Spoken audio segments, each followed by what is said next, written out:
get money, sound, money going up, money never coming down. And we make it money, sound, money going up, money never coming down. Money, make it money, sound, money going up, money never coming down.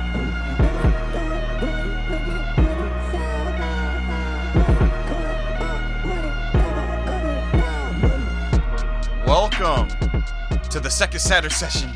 I'm pretty happy with how the first episode went, so let's get it. Episode 2. J. Cole just dropped. The Fall Off. Now, if you've been watching my streams, you know I have some opinions on J. Cole. I like to bust his balls a bit. I find him interesting. He's technically and artistically proficient enough to reasonably be in someone's top 5, but cringe enough to not know exactly how to move in that particular space. So, like, not Black Thought, but not Meek Mill either. And my coverage of him, of course, starts with the Like That verse Kendrick Lamar dropped with Future and Metro Boomin. And I remember that time vividly. Everyone was kinda hyping up the idea of J. Cole and Kendrick going at it, to the point we had J. Cole sound-alikes writing verses that were being added to animated parodies. Because real talk, everyone kind of knew that Kendrick could take on Drake. That wasn't really much of a question. No. It was more hype of whether or not J. Cole and Kendrick could go toe-to-toe. At least that was the debate amongst hip-hop fans at the time. And it kind of may have inadvertently baited Jermaine into responding first when that was probably the worst move he could possibly make. Like, the real Venom, the real Venom that Kendrick had about first-person shooter was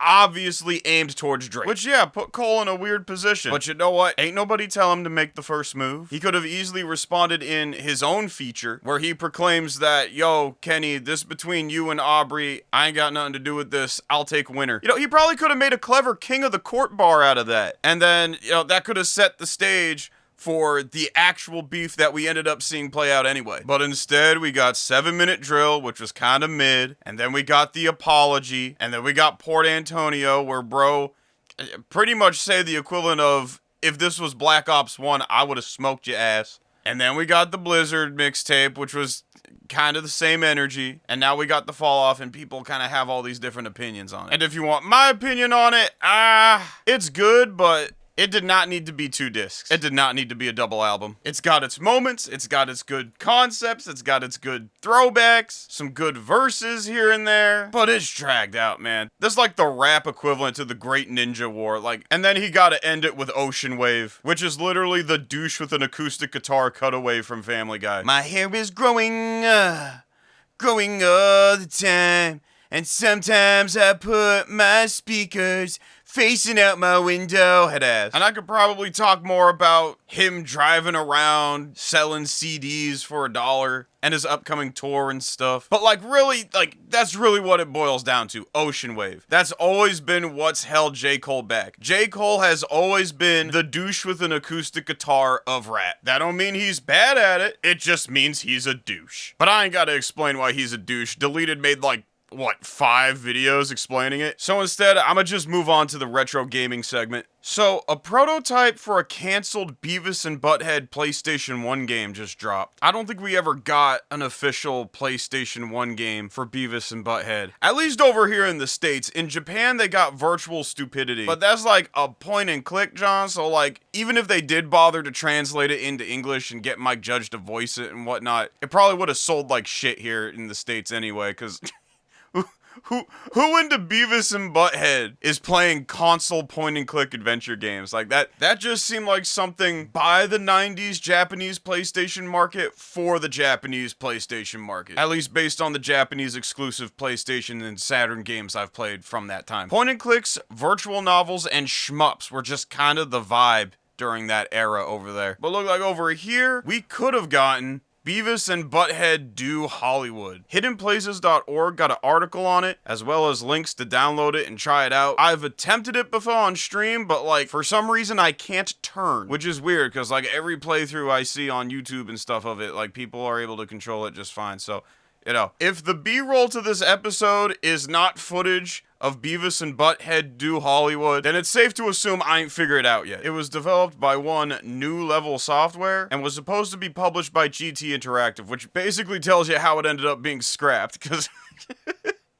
GT was not the best publisher back then. If I remember correctly, they the reason Blood 2 flopped so hard. Monolith sent GT Interactive the beta for Blood 2, and GT just went ahead and published it as is. And that's essentially what ended up killing the Blood franchise. But I digress. After reading the article, it looks like it was a matter of New Level wanted to try a new 3D engine out. GT wanted them to use a 2.5D engine that they used for Courier Crisis. Things weren't meshing well, and then it just ended up getting scrapped. The concept was pretty interesting, though. From hiddenplace.org, the intended story was having just finished filming Beavis and Butthead Do America, the boys find themselves broke. Their paychecks already mailed back home before they could even cash them in. Now stranded in Hollywood, they decide to take odd jobs across various movie sets while causing general mischief in an effort to make money. I'll put the Hidden Place article in the description or a pinned comment or something so you can read about it, maybe check it out. Let me know if you can get the little fuckers to turn. So for our physical media segment, I found Manborg on DVD. This early 2010s B-movie classic, if you don't know. It is the first movie by Astron 6, who are also known for their Deathstalker remake. Like, let me just say, if you like self-aware, cheesy, DIY science fiction action comedy, then this is the movie for you. Like, it legit only had a production cost of $1,000. Well, $1,000 Canadian. So what's it about? Well, I'm gonna read off Wikipedia real quick. Count Draculon and his Nazi vampire forces seek to take over Earth during the Hell War. A soldier is killed attempting to fight the Count, then transformed into Manborg after his body is fitted with robotics. Once Manborg becomes active in Mega Death City, he meets with resistance fighters against Count Draculon. Their names are Justice, Mina, and Number One Man. Justice is a gunfighter who resembles Billy Idol with an Australian accent. Mina is his sister, and Number One Man is a kung fu fighter who speaks in delayed kung fu movie dubs. If that don't convince you to check this movie out, I don't know what will. Like, I feel like you have to hate fun to hate this movie. Also gotta shout out the mock trailer to the non-existent movie BioCop featured in the film. BioCop is one of the funniest things I've ever seen in my life. Like, hands down. Now, as far as the What Club Doom is doing music creation-wise goes, not much has changed since the first episode. I'm still kind of working on that project I was talking about. Some songs are going great. Some songs need to be scrapped and the concepts need to be reworked and everything. So, you know, it's still a work in progress. So in the meantime, I'm gonna try to get the songs from Smoke Sessions 3 out so y'all have something in the meantime. I kind of had to go back and remix them a little bit, but they're just about done. Also, my band Innocent Bystander and I are working on an EP. Some new songs, some re-recordings of old songs, but in better quality and in a different key. We got a new member of the band, so like, you know, that's why you ain't seen much as far as Innocent Bystander content goes. But that's what's going on that front. I'm gonna try to have the Saturn Sessions episode 3 video done for March a little sooner, hoping it won't be you know, very last minute end of the month type of John like this episode was. So until next time, I hope you enjoyed. This has been Saturn Sessions, and I will catch y'all in the next episode. Sweet nectar.